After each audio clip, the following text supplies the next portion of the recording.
तारीखों के ऐलान के साथ ही तमाम सियासी पार्टियां अपने शक्ति प्रदर्शन में जुट गई हैं। आज एक तरफ आंध्र प्रदेश में एनडीए अपना दम दिखा रही है, जहां पीएम मोदी के साथ चंद्रबाबू नायडू और पवन कल्याण एक साथ एक मंच पर उतरे, तो वहीं दूसरी तरफ राहुल गांधी के नेतृत्व में आईएनडीआईए के नेता मुंबई में अपनी ताकत दिखाने वाले हैं। आपको बताएंगे नेताओं के इस शक्ति प्रदर्शन के मायने क्या हैं और अब तक के मुकाबले में फिलहाल कौन आगे चल रहा है। लेकिन पहले एक रिपोर्ट भी देखिए आप।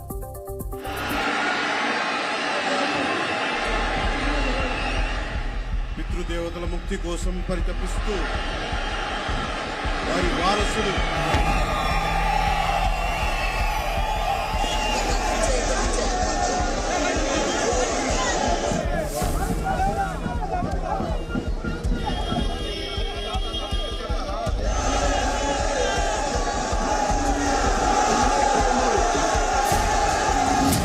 पचहत्तर दिन के चुनावी जंग का आगाज।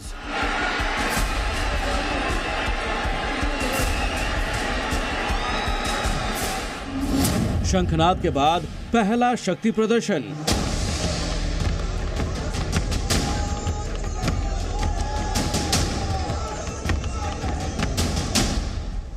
लोकसभा चुनाव की तारीखों के ऐलान के बाद सियासी दल अपना दमखम दिखाने के लिए मैदान में उतर चुके हैं। जहां पीएम मोदी एनडीए के लिए दक्षिण का द्वार खोलने आंध्र प्रदेश पहुंचे हैं, तो वहीं राहुल गांधी पश्चिम के ढहते किले को मजबूती देने के लिए अपने सहयोगियों के साथ महाराष्ट्र में मौजूद हैं। आंध्र प्रदेश के पलनाडु में पीएम मोदी, चंद्रबाबू नायडू और पवन कल्याण एक साथ एक स्टेज पर आए। करीब 10 साल बाद नरेंद्र मोदी और चंद्रबाबू नायडू अपने गिले शिकवे भुलाकर एक मंच पर उतरे, तो दोनों विपक्षी गठबंधन पर जमकर बरसे। आपको बता दें कि 2014 के लोकसभा चुनाव में चंद्रबाबू नायडू भी एनडीए का हिस्सा थे, फिर दोनों दलों के रास्ते अलग हो गए और अब करीब 7 साल बाद बीजेपी और टीडीपी एक साथ चुनाव लड़ रहे हैं। दोनों पार्टियों के बीच ये गठबंधन इसलिए भी खास है क्योंकि आंध्र प्रदेश में लोकसभा चुनाव के साथ विधानसभा चुनाव भी होने हैं। यही वजह है कि दोनों ही पार्टियां एक टीम बनाकर दक्षिण का दुर्ग भेदने में जुटे हैं। टीडीपी और बीजेपी में जो सहमति बनी है, उसके तहत आंध्र प्रदेश में लोकसभा की 25 सीट है, जिसमें 6 सीटें बीजेपी को दी गई हैं, जबकि विधानसभा की 175 सीटों में से 10 सीट पर बीजेपी चुनाव लड़ेगी। वहीं टीडीपी 17 लोकसभा सीटों और 144 विधानसभा सीटों पर अपना जोर दिखाएगी। बाकी की 2 लोकसभा सीटें और 21 विधानसभा सीटें पवन कल्याण की पार्टी को मिली हैं। प्रधानमंत्री मोदी ने अपना राजनीतिक परिवार बढ़ाते हुए चंद्रबाबू नायडू और पवन कल्याण से इसीलिए भी गठबंधन किया है, क्योंकि उन्हें भी पता है कि अगर बीजेपी के लिए दक्षिण का द्वार नहीं खुलता है तो आम चुनाव में 400 का आंकड़ा पार करना आसान नहीं होगा। क्योंकि साल 2019 के लोकसभा चुनाव में सबसे ज्यादा 22 सीटें वाईएसआर कांग्रेस पार्टी को मिली थी। वहीं चंद्रबाबू नायडू की टीडीपी ने बची हुई 3 सीटों पर कब्जा कर लिया था, जबकि बीजेपी के साथ साथ कांग्रेस का खाता भी नहीं खुल पाया था। ऐसे में बीजेपी के लिए टीडीपी के साथ ये गठबंधन बेहद जरूरी कहा जा सकता है और इसी को भुनाने के लिए एनडीए ने इस शक्ति प्रदर्शन का आयोजन किया।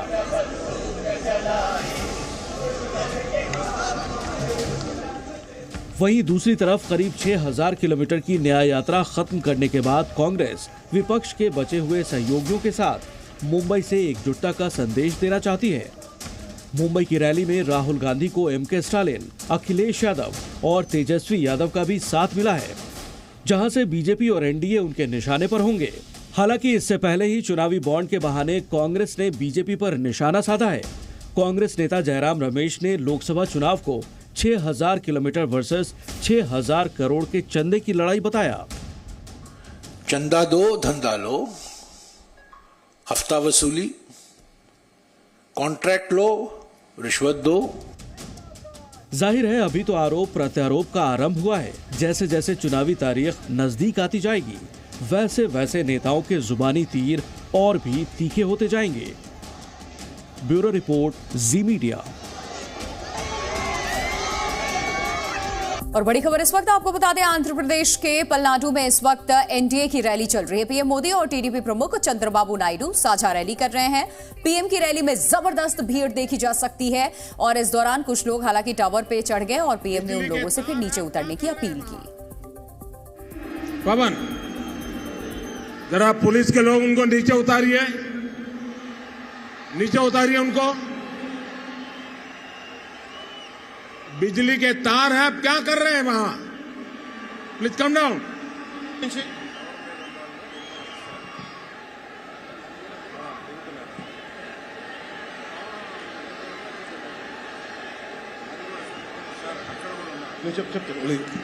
आपकी जिंदगी हमारे लिए बहुत कीमती है। प्लीज नीचे आइए आप।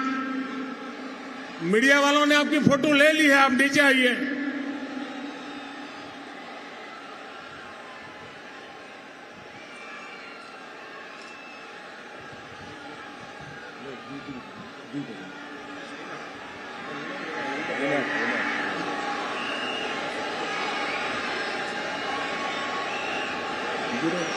आप नीचे आइए, मेहरबान। सबकी निगाहें मुंबई पे है, शिवाजी पार्क पर है। आज यहां पर INDIA गठबंधन एक साथ एक मंच को साझा करता नजर आएगा। साकेत रॉय हमारे संवाददाता इस वक्त जुड़ चुके हैं मुंबई से, सीधे उनका रुख कर लेते हैं। आज ये जो शक्ति प्रदर्शन INDIA दिखाने वाली है मुंबई में, लोगों का कितना समर्थन मिल रहा है, क्या तस्वीरें वहां से देखने को मिल रही है? साकेत, कौन कौन पहुंचा अभी?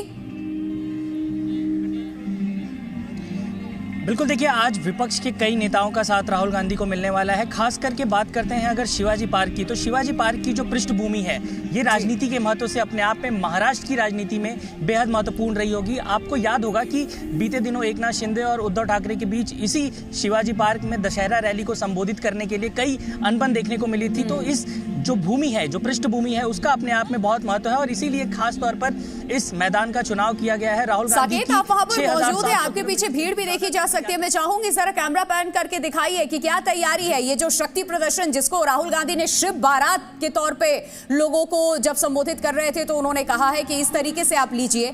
क्या तस्वीरें देखने को मिल रही हैं, दिखाइए जरा। बिल्कुल देखिए, मैं आपको तस्वीरों के जरिए दिखाने की कोशिश करता हूं। यहाँ धीरे धीरे लोग जो हैं वो आ रहे हैं, वो यहाँ पहुंच रहे हैं। आपको उस बैक गेट की तस्वीर दिखाते हैं जहां से जनरल कैटेगरी के लोग धीरे धीरे वहां से अंदर आएंगे। इसके अलावा 7 और गेट यहाँ पर बनाए गए हैं जहां से लोग अंदर आएंगे। VVIPs के लिए अलग गेट रखा गया है। खास तौर पर जो प्रबंधन है वो लगातार यहाँ पर काम कर रहा है। पुलिस और जो बल है वो तैनात किया गया है। बाहर अंदर सुरक्षा व्यवस्था को लेकर पूरा ध्यान रखा गया है। अब से कुछ देर में यहाँ पर आप देखिए कि जो बड़े नेता हैं वो पहुंचेंगे। अब से माना जा रहा है कि लगभग 1 घंटे में इस सभा का संबोधन शुरू होगा। फिलहाल मंच पर गाने बजाने का जो कार्यक्रम है वो शुरू हो चुका है। लोग बिल्कुल, ये तस्वीरें आप दर्शकों तक पहुंचा रहे हैं मुंबई से। इस वक्त जो तस्वीरें हम देख पा रहे हैं, लोग भी यहाँ पर जुटने शुरू हो गए। साकेत, फिलहाल बहुत शुक्रिया, आगे आपका रुख करेंगे। अपडेट के लिए नजर बनाए रखिए। देखिए, एनडीए और विपक्षी गठबंधन लोकसभा की लड़ाई में अब आमने सामने है, मगर इस मुकाबले में पीएम मोदी की तुलना में राहुल गांधी काफी पीछे चल रहे हैं। क्यों? ग्राफिक्स के जरिए आपको समझाते हैं, आंकड़े आपके सामने रखते हैं।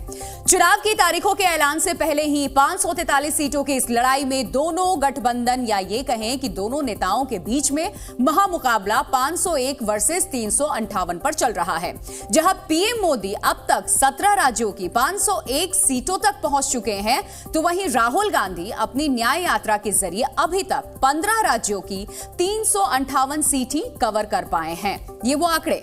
आपको यह भी बता दें कि देश में 5 राज्यों की 228 सीटें ऐसी हैं जहां एनडीए और INDIA के बीच में आमने सामने की टक्कर है। ये राज्य उत्तर प्रदेश, बिहार, दिल्ली, झारखंड, तमिलनाडु और महाराष्ट्र हैं। तो यहां इस तरीके के चुनावी समीकरण बनते नजर आ रहे हैं जिन राज्यों की हमने बात की है एनडीए वर्सेस INDIA की। सूत्रों के मुताबिक लोकसभा चुनाव में गांधी परिवार का कोई सदस्य इन दोनों सीट से चुनाव नहीं लड़ेगा। दावा यह किया जा रहा है कि कांग्रेस वहां से नए उम्मीदवार मैदान में उतारेगी। तो क्या कांग्रेस अपने किले के रूप में मशहूर दोनों परंपरागत सीट पर बीजेपी को यहां वॉक ओवर देने जा रही है? क्या है ये पूरी खबर, एक रिपोर्ट में देखिए आप।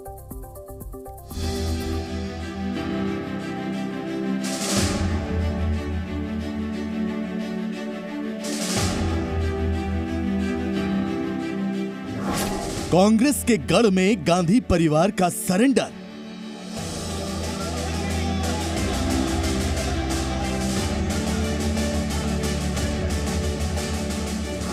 के हाथ से निकली अमेठी रायबरेली सीट।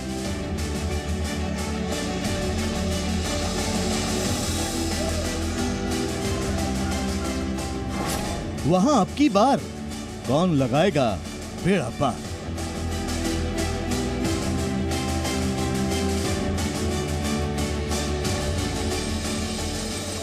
लोकसभा चुनाव के ऐलान के साथ ही उत्तर प्रदेश की 2 लोकसभा सीटों अमेठी और रायबरेली को लेकर तरह तरह की अटकलें शुरू हो गई। ये कयास लगने लगे कि इन दोनों सीटों से कांग्रेस के उम्मीदवार कौन होंगे। क्या राहुल गांधी 5वीं बार लड़ने के लिए अमेठी आएंगे या फिर वो अमेठी का चुनाव मैदान खुला छोड़ देंगे?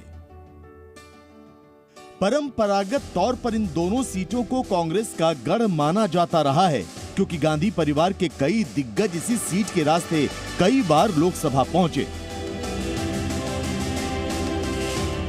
लेकिन इस बार इन दोनों सीटों को लेकर जो खबर आ रही है वो आपको चौंका सकती है।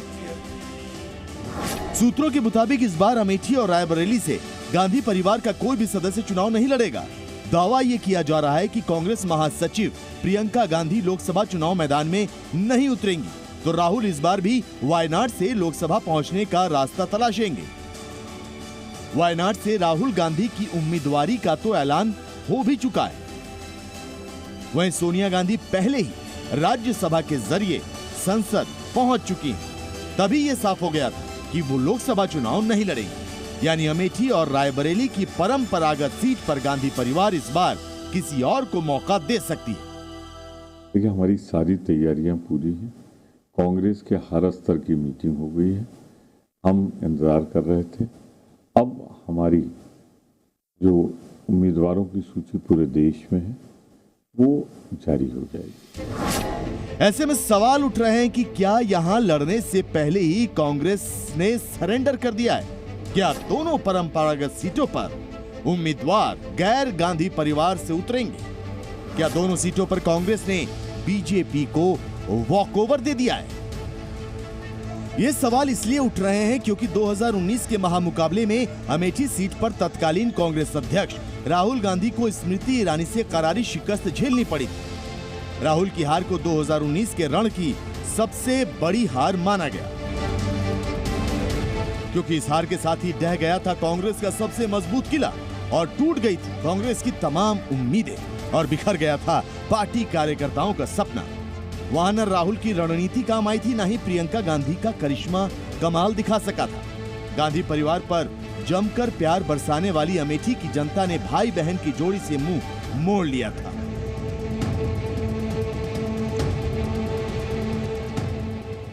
इस बार भी बीजेपी अमेठी से बड़ी और ऐतिहासिक जीत का दम भर रही है। हमारी बहन अति लोकप्रिय सांसद और मंत्री स्मृति ईरानी जी दोबारा ऐतिहासिक रूप से जीतेंगे। बीजेपी जीत का दम भर रही है तो कांग्रेस नेताओं को अभी भी गांधी परिवार के करिश्मे पर भरोसा है। यूपी कांग्रेस अध्यक्ष अजय राय तो कई बार राहुल से अमेठी के रण में उतरने की अपील कर चुके हैं। मैं उत्तर प्रदेश का अध्यक्ष हूं, इस नाते मैं ये निश्चित कहूंगा कि वहां की जनता, अमेठी की जनता ये मांग कर रही है, डिमांड कर रही है और हमारे कार्यकर्ता उन्होंने कहा है कि जो कमियां रह गई हम पूरी जान लड़ा देंगे, पूरी ताकत लगा देंगे।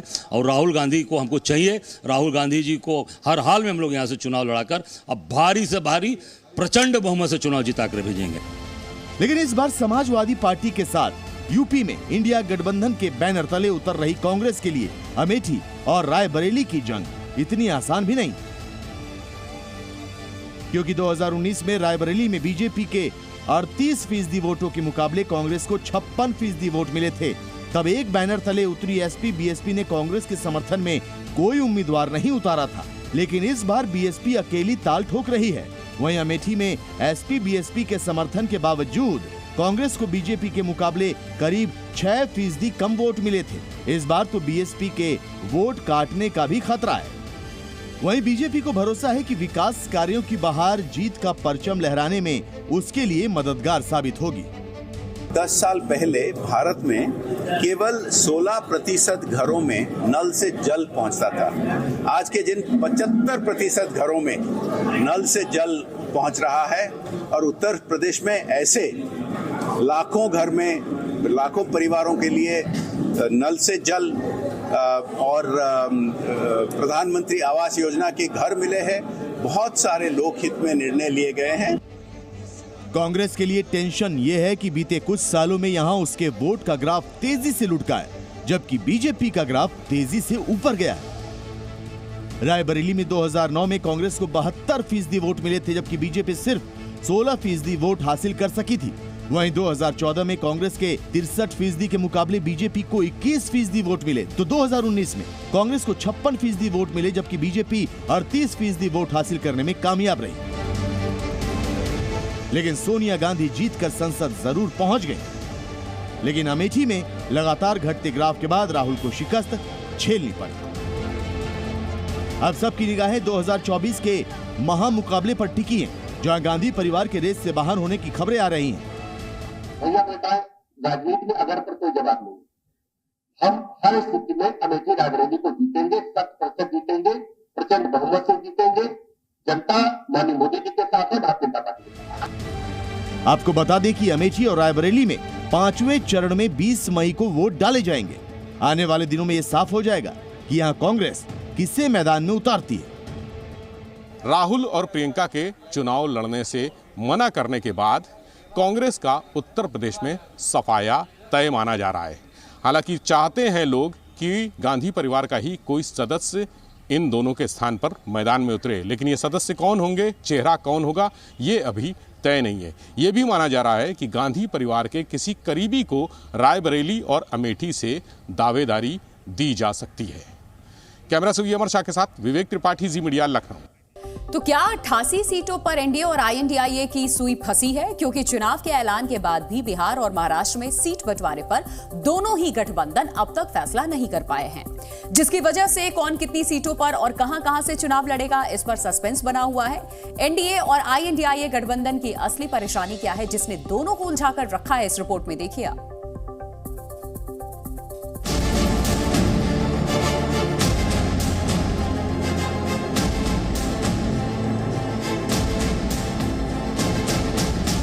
बिहार और महाराष्ट्र की 88 सीटों को लेकर एनडीए और इंडिया दोनों में ही पेच फंसा है। दोनों गठबंधन के लिए अपने सहयोगियों को मना कर पाना मुश्किल भरा साबित हो रहा है। सबसे पहले आपको बताते हैं बिहार की 40 सीटों के लिए इंडिया गठबंधन में कैसे तकरार मची है। वहां लालू यादव की पार्टी आरजेडी बड़े भाई की भूमिका में है, जिसने गठबंधन का फॉर्मूला तैयार किया है। सूत्रों का दावा है कि उसके मुताबिक राज्य में 28 सीटों पर आरजेडी खुद चुनाव लड़ेगी, जबकि कांग्रेस को 9 सीटें देने की तैयारी है। वहीं वामपंथी दलों को 3 सीटें मिल सकती हैं। लेकिन बंटवारे का ये फॉर्मूला कांग्रेस और लेफ्ट को रास नहीं आ रहा, जिसकी वजह से सीटों के बंटवारे का ऐलान अटका हुआ है। सूत्रों के मुताबिक बेगूसराय और कटिहार सीट को लेकर कांग्रेस और आरजेडी में खींचतान है, तो कम सीटें दिए जाने से लेफ्ट भी नाराज है।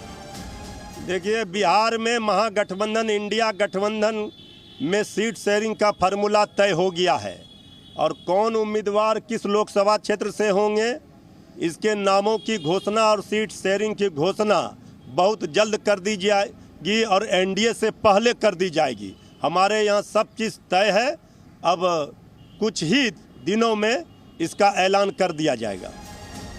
सीट बंटवारे पर फंसे पेंच के बीच सीपीआईएमएल की प्रेस रिलीज ने इंडिया गठबंधन की टेंशन और बढ़ा दी है।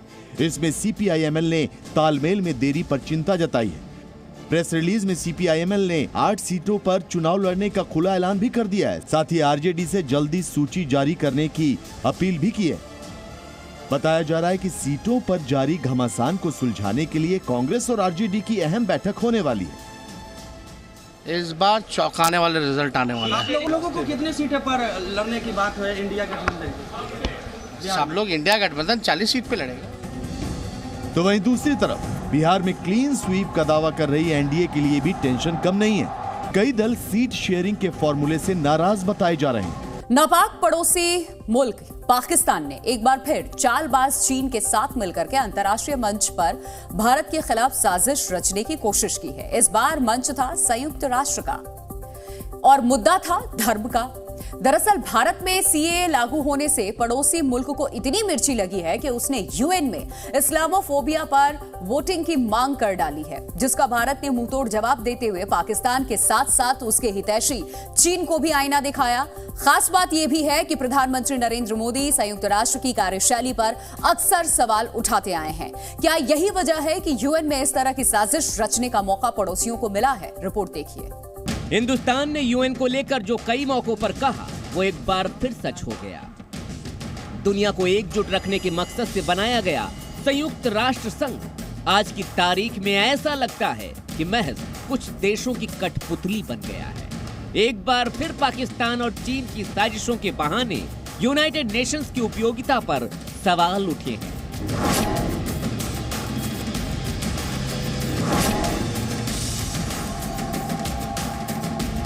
हिंदुस्तान से हर मोर्चे पर बार बार मात खाने के बावजूद पाकिस्तान अपनी हरकतों से बाज नहीं आ रहा है। इस बार पड़ोसी मुल्क ने भारत के खिलाफ एजेंडा चलाने के लिए यूएन को अपने नापाक साजिश का मंच बना डाला और इस साजिश में उसका साथ दिया पाकिस्तान के हितैषी और भारत के दूसरे चालबाज पड़ोसी चीन ने। चीन पाकिस्तान ने यूएन में इस्लामोफोबिया का मुद्दा उठाते हुए वोटिंग का प्रस्ताव रखा। संयुक्त राष्ट्र महासभा में इस्लामोफोबिया के खिलाफ वोटिंग कराई गई, जिसमें 115 मुल्कों ने इस्लामोफोबिया के पक्ष में वोट दिया, जबकि भारत समेत 44 देशों ने इससे दूरी बनाए रखी। इस्लामोफोबिया पर पाकिस्तान के प्रस्ताव के खिलाफ भारत का साथ देने वाले देशों में Brazil, France, Germany, Italy, Ukraine और ब्रिटेन शामिल हैं। सबसे शर्म की बात तो ये है कि इस्लामोफोबिया के नाम पर अपना प्रोपेगेंडा चलाने के लिए पाकिस्तान ने हिंदुस्तान के अयोध्या में बने राम मंदिर का भी मुद्दा उठा दिया और तो और हाल ही में लागू हुए सीएए को लेकर भी उसने टिप्पणी की, जिसके बाद भारत ने संयुक्त राष्ट्र महासभा में पाकिस्तान की जमकर क्लास लगाई। इस दौरान यूएन में भारत की स्थायी प्रतिनिधि राजदूत रुचिरा कंबोज ने इस प्रस्ताव के लिए पाकिस्तान को लताड़ लगाते हुए इस्लामोफोबिया पर जमकर पाठ भी पढ़ाया। हिंदुस्तान की तरफ से साफ शब्दों में कहा गया, भारत किसी भी धर्म के आधार पर प्रस्तावों का विरोध करता है। यूएन में भेदभाव रोकने के लिए प्रस्ताव पास हो। एक धर्म को लेकर प्रस्ताव लाना ठीक नहीं है, बल्कि सभी धर्मों से भेदभाव की आलोचना हो, क्योंकि बौद्ध और सिखों से भी भेदभाव होता है। भारतीय राजदूत ने पाकिस्तान को आईना दिखाते हुए उसी के मुल्क में अल्पसंख्यकों के साथ होने वाले भेदभाव और जुल्म की घटनाओं का भी जिक्र किया, जिसके कारण अल्पसंख्यक समुदाय के सैकड़ों लोग आए दिन पाकिस्तान छोड़कर दूसरे देशों में शरण ले रहे हैं और यही भारत में सीएए लागू करने का मुख्य आधार भी है। मगर यूनाइटेड नेशंस को सीएए की गहराई नजर नहीं आती। यही वजह है कि भारत कई मौकों पर यूएन की उपयोगिता को कटघरे में खड़ा करता रहा है। भारत ने पहले भी सवाल उठाया था कि क्या संयुक्त राष्ट्र संघ कुछ देशों की कठपुतली बनकर रह गया है। यूएन की 75वीं वर्षगांठ के मौके पर पीएम मोदी ने अपने संबोधन में सीधे सीधे कहा था कि यूएन अपने मकसद से भटक रहा है, लिहाजा इसे बदलने की जरूरत। However, while much has been achieved, the original mission remains incomplete, and the far-reaching declaration that we are adopting today acknowledges that work still needs to be done in preventing conflict, in ensuring development, in addressing climate change, in reducing inequality, and in leveraging digital technologies. The declaration also acknowledges the need for reform of the United Nations itself. जाहिर है संयुक्त राष्ट्र संघ आज पाकिस्तान और चीन जैसे देशों के उकसावे पर हिंदुस्तान के खिलाफ प्रस्ताव ला रहा है, लेकिन हकीकत ये है कि यूएन अपने कामकाज की वजह से हर बार नाकाम रहा है। चाहे इजराइल और हमास के बीच जारी अदावत हो या फिर 2 साल से यूक्रेन पर रूस के लगातार हमले की बात, अमेरिका और वियतनाम युद्ध हो या इराक और ईरान में हुई जंग, इतिहास के पन्नों में ऐसी कई घटनाएं दर्ज हैं जिस पर सवाल उठता है कि आखिर संयुक्त राष्ट्र का गठन क्यों हुआ था और उसका काम क्या है। ब्यूरो रिपोर्ट, जी मीडिया। तो एक तरफ पाकिस्तान संयुक्त राष्ट्र में अपना रोना रोता है, तो दूसरी तरफ पाकिस्तान के चुनाव में हुई धांधली पर जेल के अंदर बंद पाकिस्तान के पूर्व प्रधानमंत्री इमरान खान को ईवीएम यानी कि इलेक्ट्रॉनिक वोटिंग मशीन की याद आ रही है। उनका दर्द यह भी है कि अगर ईवीएम से वोटिंग होती तो आज वो पाकिस्तान के प्रधानमंत्री होते। चुनाव के बाद अब पाकिस्तान में जनरल का मोह नवाज शरीफ से भी भंग हो गया है। मुनीर अब हर हाल में नवाज शरीफ का लंदन का टिकट कटवाना चाहते हैं। पाकिस्तान की राजनीति में उथल पुथल अब भी जारी है। रिपोर्ट देखिए आप। पाकिस्तान में चुनाव खत्म, खेल चालू। इमरान को अब याद आई ईवीएम। नवाज शरीफ के लदे दिन। पाकिस्तान में फौजी सरकार वाले चुनाव हो गए, खूब माथापच्ची हुई, ड्रामा हुआ, सियासत हुई। इमरान खान को जेल की चक्की पीसने को मिली तो नवाज शरीफ को शान से वतन वापसी का पूरा मौका मिला। नवाज की प्रधानमंत्री बनने की उम्मीद जगी तो इमरान खान के सारे सपने टूट गए। पाकिस्तान के आर्मी चीफ की सारी कोशिशें पानी में चली गईं जब उनका बिछाया हुआ जाल बीच में ही झोल खाने लगा और आखिरकार जोड़ तोड़ की सरकार बनानी पड़ी और उसका मुखिया भी वो जो इंटरनेशनल बेइज्जती के नए रिकॉर्ड बनाता रहा है। लेकिन आज सबसे पहले बात पाकिस्तान के पूर्व प्रधानमंत्री इमरान खान की, जिन्होंने एक बार फिर पाकिस्तान के चुनाव पर सवाल उठाते हुए कहा, अगर पाकिस्तान में इलेक्ट्रॉनिक वोटिंग मशीन यानी ईवीएम होती तो चुनाव में ऐसा भ्रष्टाचार न हो पाता। अगर आज ईवीएम होती तो 1 घंटे के अंदर मतदान में गड़बड़ियों के सारे मुद्दे सुलझा लिए जाते। पाकिस्तान के चुनाव आयोग, कुछ राजनीतिक दलों और संस्थान ने देश में ईवीएम लाने की योजना को बर्बाद कर दिया। ये बात इमरान खान ने अदियाला जेल के भीतर एक पत्रकार से बातचीत के दौरान कही। खबरों के मुताबिक उन्होंने बातचीत के दौरान ये भी कहा कि आम चुनाव में जनता के जनादेश को चुराने वालों पर देशद्रोह के तहत कार्रवाई होनी चाहिए। दूसरी तरफ इमरान खान ने यह दावा किया कि उनकी पार्टी को 3 करोड़ से ज्यादा वोट मिले हैं, जबकि बाकी 17 राजनीतिक दलों को मिलाकर भी इतने ही वोट मिले हैं। पाकिस्तान के चुनाव में धांधली की खबर पूरी दुनिया में आग की तरह फैली थी।